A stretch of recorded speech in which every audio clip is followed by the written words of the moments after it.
Carmelo Anthony has just hired the most feared lawyer in Texas, according to the DA office, who surely will do everything in his power and pull every string, cash in on every and any favor he can to ensure Carmelo Anthony gets a deal that will likely, almost positively, enrage the public.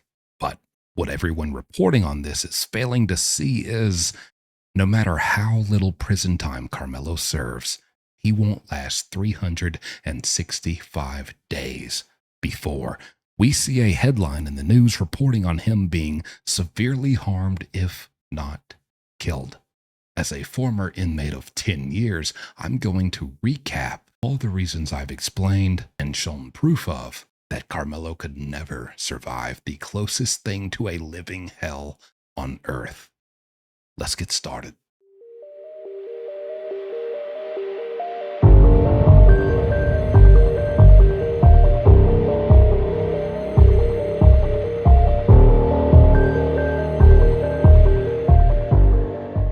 Now, yes, if you've seen the new updates, Carmelo Anthony's family just hired a big hitter, a big dog in the legal profession field.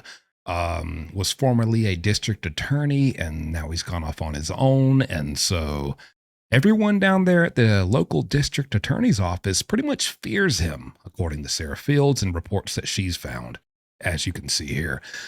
He's not to be played around with. He knows his stuff. He's no joke. And now he is in Carmelo's corner, and he's going to do everything he can. You can rest assured.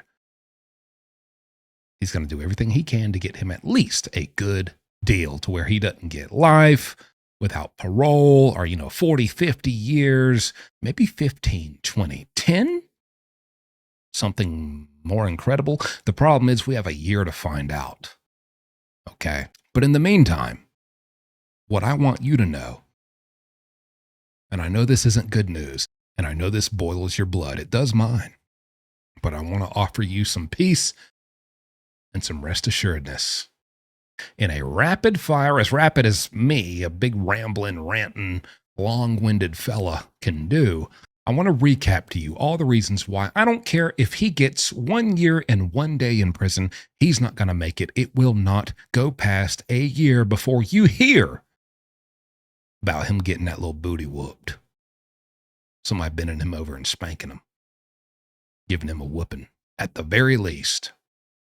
He's going to have a hard time, period, and I guarantee it. So let me recap. If you don't want to go back and watch 10 to 15 videos, which I've made a video per every update or per every new thing I've seen and just explained how this will affect him in prison, how this ultimately leads down the chain and will come back on him once he's in prison. Well, I'm going to do a quick recap. Okay. And I'm going to try to go as fast as I can to give you the no BS, no nonsense, just bullet points and make this a nice little compact video for you so that you can have some peace before you lay in the bed and rub your little feet together under your comforter and put on your comfort show and set your alarm and go to sleep. So here we go. Number one, since the very beginning, weakness. The person he hired, Dominique Alexander, to be his spokesman and advocate, he was always a felon. He had very questionable crimes you do not want to have when you go into prison. Other inmates are going to alienate you. You're going to be the outcast of the criminals, which it's pretty bad if criminals don't even want to be associated with you. So he's in no position to be an advocate or be any form of, father figure or leader for Carmelo Anthony, a very young, impressionable 17, and then, recently turned 18-year-old. What do you mean father figure? He has a father. Yes, his father has been locked up for theft and battery and is also an active fugitive on the run to this day for 7 years in the state of Louisiana for a traffic ticket. There's his father figure. Okay. So obviously there is no father figure. So they got Dominique Alexander to kind of take control here. Dominique Alexander publicly on national news with several national, local, everything news medias around with their big old fancy cameras pointed right at him. As soon as Karmelo walks out of the jail, he grabs Karmelo's hand like he's a little 2-year-old wearing a pair of pull-ups who might just wee himself at any minute. Can't even tie his little shoe. He doesn't know how to do rabbit ears and around the corner. Grabs his hand and leads him to the car like a little boy. And Karmelo's like, and he's being led to the car and then shoved into the car and they drive off. Problem is, to recap real quick, inmates watch the news. They love the news. That is their only source of feeling like they're not missing out and they know at least kind of what's going on in their local community. Well, right there in Texas, this was plastered all over the news. And so they all saw that. They saw that moment of weakness. If they see a grown man who was not even at he was in the bottom 5% of the hierarchy and food chain, trust me, it exists, within prison, grabbing the hand, and they call it little boying. I'm little boying you. I'm treating you like a little boy. You're a little boy. I'm a big boy. I'm going to little boy you. I'm going to grab you by the hand and pull you and make you follow me and just guide you around. You're just going to do whatever I say and wherever I tell you to go. They're watching that. And they're like, if that little loser, Dominique, can little boy Karmelo, oh, I could little boy him. Super little boy him. I'm going to have that boy doing this and that and this and that and this and that. There's the first point. That was in front of the nation. You just showed the nation of inmates that he is weak, impressionable, and submissive. Bad trio to enter into prison with. Building on top of that, because you showed he's so weak, they also know that he's raised apparently over $500,000-$600,000 on the GoFundMe. Inmates are not going to follow every single line, every single transaction, every single lead on where that money went to that was donated. All these simple-minded inmates who just know aggression and violence and physical dominance and intimidation, they're going to say, oh, that boy got a lot of money. Oh, that boy got he worth $500,000. That boy got that money. You know he got that money. You know they sent him all that money. Now that boy loaded. That boy got them racks. That boy loaded up. They don't get... oh, well, technically, only a percentage was able to be withdrawn. And then I had to pick... No, brother, you got donated $500,000. Man, I need some of that. What's happening? What's wrong with you? I saw somebody grab your hand and throw you into a car.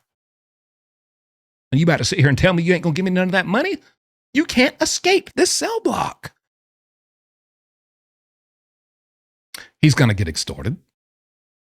Let me rephrase that. They will attempt to extort him, which would have been his saving grace. Now, if you don't know that you can shamelessly pay protection money and it will work and it will keep people from messing with you for the right price to the right people, and you will live a very comfortable existence in there, go ask Ian Bick, a fellow prison content creator who is quite large. And that's no disrespect or shade or like, I'm not like sending any, diss to Ian. We're actually good friends. But he is open about his experience in federal prison. If you take one look at him, he was never the tough guy in there. And he paid for protection in prison. And you know what?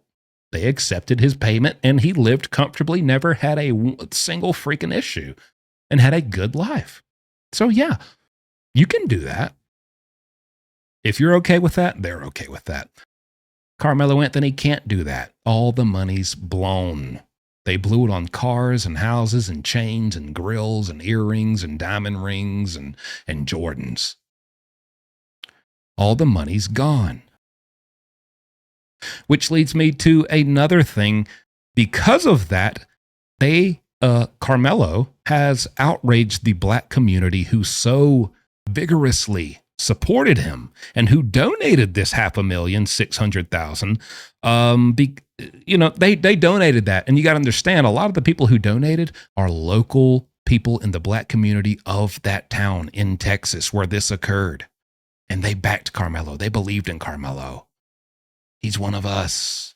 We're oppressed every day, and he was oppressed. And so we're going to donate to you. And you said if we donate, you will use it for legal funds. They didn't use it for legal funds. They bought houses and cars and Escalades and stuff.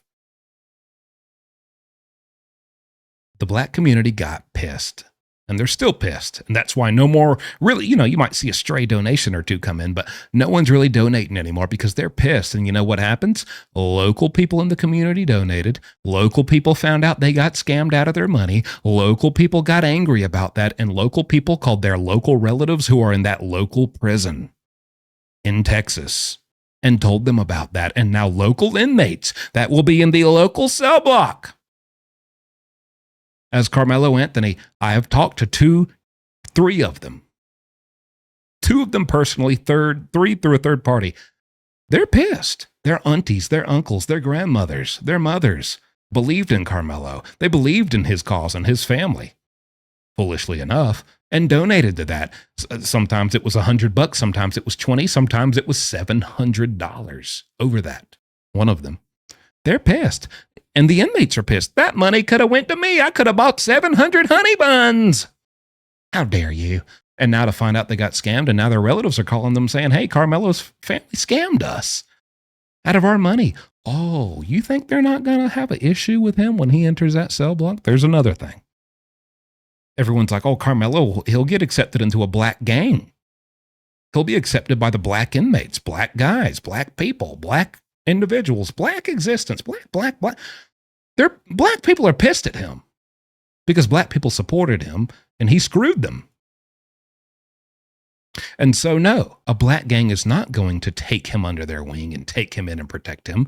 In fact, one black gang is extremely pissed at him and wants to get their hands on him badly, not because of anything going on with donations or family members. It's because Karmelo has committed one of the ultimate sins, next bullet point, of falsely claiming to be a part of a gang that he was never a part of. This boy is from the nice, rich, safe little family town of Texas. And that's nothing to be ashamed of. That's something to be proud of. What a nice life you have. What a nice upbringing. What a nice part of town to be from. But that ain't good enough for him because he wants to listen to rap and be a gangster like Lil Baby and the Baby and Gucci Mane and NBA Youngboy. He wants to be gangster too in his nice little suburban neighborhood. And so what does he do?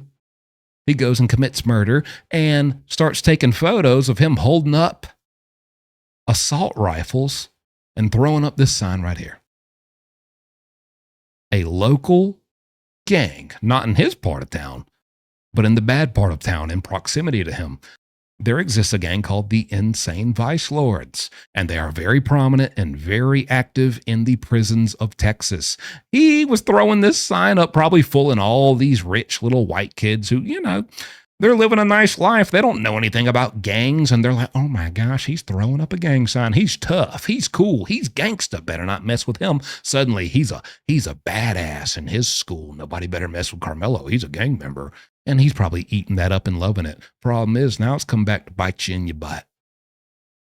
Because that picture went viral, and the insane Vice Lords have already confirmed they are going to get you any opportunity they get for false claiming their gang. That is a serious offense, a serious violation.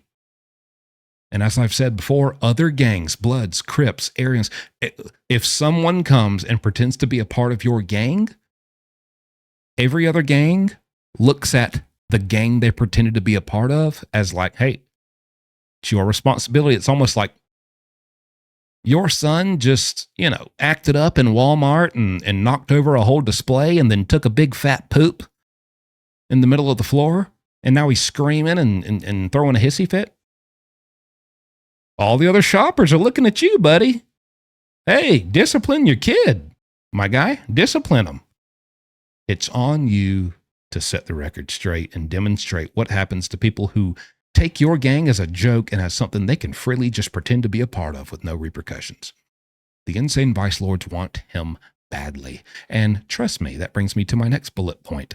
They're not the only gang who wants him badly. As you could have guessed, the Aryan Brotherhood of Texas. This is a branch off of the real original Aryan Brotherhood that is based, and the main line is in California.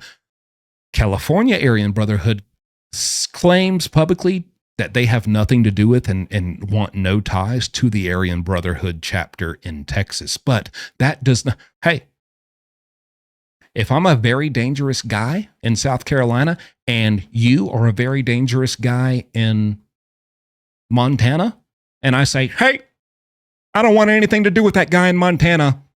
Don't associate with him. Don't associate him with me. I have nothing to do with him. I don't like him. I don't care about him. That doesn't make him any less dangerous. That doesn't mean he's not still dangerous within Montana. The Aryan Brotherhood of Texas is still very dangerous and very prominent in the state of Texas and in the prison system of Texas. And they have their crosshairs on him. Why? Probably not so much just because of it. You know, a black guy stabbed a white guy. Okay, we get it. But you know what? That kind of stuff happens. Karmelo's team has done such a good job of making this a racially motivated, racially charged thing, and it's captured national attention, which all the inmates see because, as I've said and proven with clips right here, every inmate almost in America, probably every 1 in 3 inmates in the prison system of America has a contraband cell phone, and they get on social media, TikTok, Snapchat, Facebook, Instagram, YouTube, X, Twitter, anything you can think of, and they see everything we see. They're in tune with everything we're in tune. So they've seen all the clips. They've seen everything. They see every new announcement, especially because it's so local to them and it affects them. And they know this guy's coming to see them. And so they want to learn about this. That's how it goes. When I was in South Carolina prisons, we wanted to know about Alec Murdaugh because he was coming to our prison. See how that works? The Aryans have seen how racially charged that they're making it, and it almost like forces their hand. If they weren't going to get involved before, you're almost forcing them to get involved with how racially you're making it, because now it's like a spotlight is put on them like, do you see all this stuff? You hear all this stuff they're saying over there on Team Anthony? You okay with that? Y'all not, y'all aren't going to do nothing about that. Oh man, I thought y'all were dangerous. I thought you were a dangerous guy. It makes them look weak, makes them look soft. And they care about that in prison, and they're not going to go for that. And if that wasn't bad enough, of course, once again, Dominic Alexander comes out and publicly declares that they are declaring, Karmelo Anthony is declaring war against white supremacists. Buddy, what do you think Aryan brothers are? They just said they're declaring war against the Aryan Brotherhood. And the Aryan Brotherhood of Texas is watching this like, oh, okay. Okay. Real? Oh yeah. Okay. Idiots. Like, I don't, you almost think they're setting Karmelo. It's almost like they want Karmelo to get, according to students and just parents of students and just like everyone who, any parents, relatives, students, anything involved in that local school community, it's all conclusive. They're all pretty much saying Karmelo has a reputation around there. He's known to be dangerous. He's known for bringing a knife to school previously. He got in a good bit of trouble for. He's known to be a thief. He's been caught going into people's backpacks, other students' backpacks, and that's kind of a big reason that Austin and Hunter Metcalf already knew about this reputation, and that's just one of the main reasons. When they saw Karmelo under their tent, which he wasn't supposed to be in the first place, he actually wasn't even supposed to be at that event because he was supposed to be suspended for the previous bringing of a knife to the school, right? So he shouldn't have been there anyways because he's a threat for weapons. But also he's there and they're like, man, this guy, last we heard this guy's bringing weapons to school and he was trying to steal out of other students' backpacks. Of course, they told him to leave, but point is, Karmelo has a reputation as a known thief within the school system, according to the students and parents. And really, the parents probably just know because the students come home and tell their parents, hey, my iPhone got stolen by Karmelo. A couple other, my friends saw him go into my bag and take it. He's a known thief. And let me tell you, if you keep up that thievery in prison, they're going to get you. You are considered to be at the bottom of the hierarchy in prison. I know a lot of people are out there are like, how can criminals and prisoners judge other criminals and prisoners? They're all criminals and prisoners because, yeah, I don't know. How could someone who gets locked up for stealing a kumquat ever judge someone who brutally hacks a 7-year-old to death and then decapitates her? And, how could they judge? They're basically the same, right? I mean, they're the same. I mean, tomato, apples and oranges, right? One stole a candy bar, one beheaded a toddler. I mean, they're all criminals, right? I mean, how can they judge each other? Well, newsflash here, sister. This might come as a shock, but some inmates kind of judge you based off your crime and just like what you're there for. And then not even in the sense of like how bad it is. I mean, that like, some guy's in there for selling substances. Okay. He's a dope boy. He knows how to make money. He's a money guy. If I ever want to make money or figure out a way to make money, I might go talk to him. Oh, this guy, he's known for killing people. He beats the crap out of people. He's beat people to death. He's taken lives. He's killed 4 people. He's ready to kill at the drop of a pin. Maybe if I want to get somebody hit, I'll go to him and see how much he's charging. Some are more important. Hey, when I want to get money, you're more important than the guy who will kill somebody. But when I got a real problem with another inmate and like I don't know how I'm going to survive the next week unless something like this guy just disappears. Now the guy who makes people disappear is much more important than the guy who sells drugs and is kind of, well versed in how to make money. Do you get that? Do you understand that? Or do I got to sit here for an hour explaining it? There's a hierarchy in prison. A thief is at the bottom. You know why? Because not only does everyone, even criminals, hate to have stuff stolen from them behind their backs, but if you steal from someone behind their back, you're considered a weakling. You're weak. Because if you were strong, you would go up to that person, that inmate, look them in their eye and say, this is what I want from you. Give it to me or else. And if they say, or else what, you give them what else, and then you take it. Unless you're not capable of taking it, which, hey, you tried it and you failed. And now that's not a guy to try to take stuff from.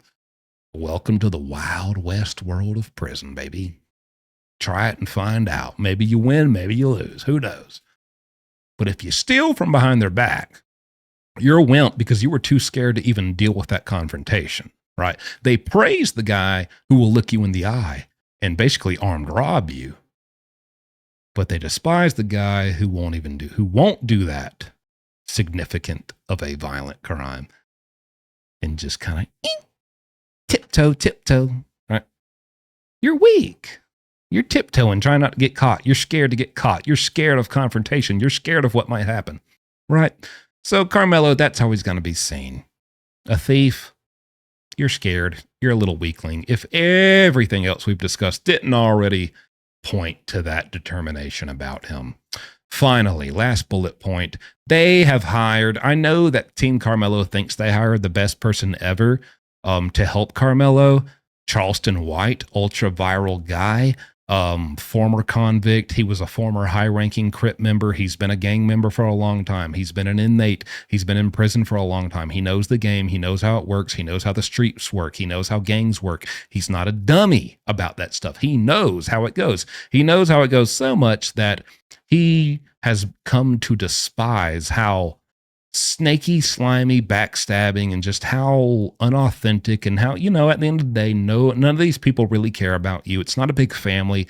All these gang members are just out for themselves. All these inmates are just out for themselves. They're all pieces of crap. And he's realized that, and he's very outspoken about that. The problem is Charleston White will say anything and take any opinion if you pay him enough money. Charleston White, who has already condemned Karmelo and said, you're a piece of crap. You need to get life. You need to get the death penalty. You're a piece of crap. You need the ultimate punishment for what you did to Austin Metcalf because you are wrong. You are awful. Suddenly he flipped in 24 hours. He flipped and he's like, oh no, I love Karmelo. He did the right thing. That poor guy was being bullied. I've had some talks with Karmelo's father. in my opinion, allegedly. I think we can assume what happened here, right? Ching ching. And Karmelo was, Charleston has already said that he's not above doing anything and saying anything for the right price and for the right amount of money. He'll change his views and he'll turn his entire back on any value or moral he holds dear for the right amount of money. He's publicly said this, by the way. It's not just me saying that. He's said that. I'm just going off what he said. But he gained virality by calling out rappers and criminals and thugs and gang members and condoning snitching. Hey, I encourage people to snitch on people. I encourage criminals to snitch. You should snitch. Let's snitch on people. Let's snitch on criminals. Let's snitch on gang members. We need to snitch, snitch, snitch. And so everyone in the street world, the criminal world, the gang world despises, obviously. Now, maybe you agree with that. Maybe, yeah. These criminals, these heathens, these thugs, these violent demons who are just bringing death and destruction and drugs to our communities, snitch on them. Get them out of here. Get rid of them, of course, right? But you can imagine how that goes over in prison with those guys who he's talking about. So now Charleston White, you have pretty much paid him, allegedly, to be the head of in the face of your campaign and your team. And you're going to go to prison. And that's your poster boy. If we can't get Charleston, who we going to get? All these things and honestly more. But I'm going to keep the video kind of short as I can. I didn't even want to go 20 minutes, but here we are. Oh, wow. Almost 30. Goodness. But there we are. There's your recap. Let me know what you think in the comments. Other than that, I hope you enjoyed the video. Hope it was insightful and educational. And you know what? Of course, as soon as we get another update, I'm sure it won't be long. I will see you next time.